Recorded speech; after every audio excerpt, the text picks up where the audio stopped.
নমস্কার বন্ধুরা, আমি বর্তিকা। তোমরা দেখছো বর্তিকা রান্নাঘর।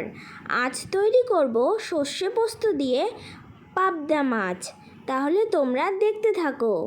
উপকরণে রয়েছে সর্ষের তেল, হলুদ, গোটা জিরে, কাঁচা লঙ্কা, লবণ, 1 চামচ পোস্ত, 1/2 চামচ সর্ষে, 1/2 চামচ গোটা জিরে আর পাবদা মাছ। মিক্সিতে কাঁচা লঙ্কা, সর্ষে, পোস্ত, গোটা জিরে ভালো করে পেস্ট করে নিলাম। কড়াইতে সর্ষের তেল দিয়ে দিলাম। তেল গরম হয়ে আসলে পাবদা মাছগুলো ভালো করে ভেজে নেব। মাছগুলো ভাজা হয়ে গিয়েছে, এবার তুলে নিলাম। ওই তেলেই গোটা জিরে ফোড়নে দিয়ে দিলাম। আগে থেকে বেটে রাখা মশলার পেস্টটা দিয়ে দিলাম। মশলা ধোয়া জলটাও দিয়ে দিলাম।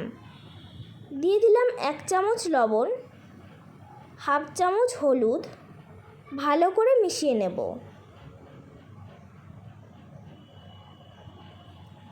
বেশ খানিকক্ষণ ধরে কষিয়ে নিতে হবে।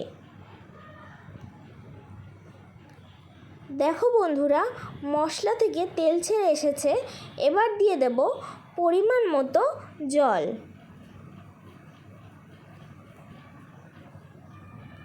ঝোলটা ফুটতে দেব। ঝোল ফুটে গিয়েছে, এবার ভেজে রাখা মাছগুলো দিয়ে 10-15 মিনিটের জন্য ঢাকা দিয়ে রাখবো।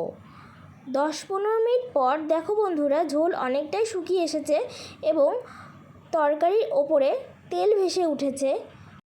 পাবদা মাছের এই রেসিপিটি একদম তৈরি হয়ে গিয়েছে।